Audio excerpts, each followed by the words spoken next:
But Chris Grayling, is the closure of the News of the World a cynical attempt to stave off greater problems for News Corp? Well, frankly, today's decision, to my mind, is almost immaterial to the key goal right now, and that is to understand who is responsible for what's happened, for them to be properly investigated by the police and put before the courts.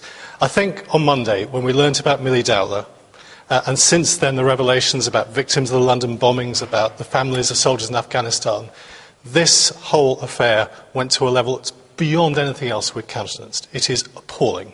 The people responsible have to be investigated, they have to be charged, they have to be brought before the courts. This was a crime that has revolted the whole country. And what kind of inquiry would you think was the right inquiry into this? They've talked of 2 inquiries so far. I think people are rather sceptical about inquiries, aren't they? I think we'll end up with several inquiries. We've got one today through the IPCC into the conduct of the police. Clearly there will be, and we've agreed with the opposition, there should be a public inquiry.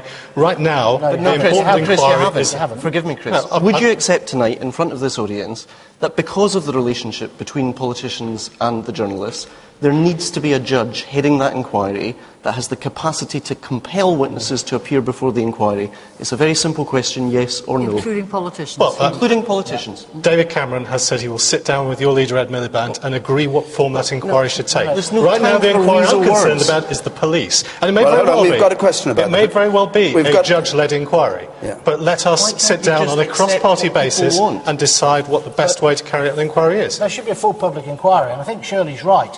I mean, ever since we're the last person out of Britain, the Sun front page, when Neil Kinnock was there, and everyone said, oh, the Sun won their election. I don't believe they did, but ever since then, politicians got scared of the red tops, and what happened then was Alistair Campbell and Tony Blair created this relationship with Murdoch. It wasn't just Murdoch as Darth Vader, the evil emperor, because that isn't what he is. It was both of them together, and the Conservatives have continued it. I sat in the office and saw it happen before my eyes. That's why I agree with you, Shirley. I'll put it in my diary. We need a full public inquiry, and it has to be headed by a judge. And I would even say that Rupert Murdoch himself should be called, if that's at all possible. And that's what should happen.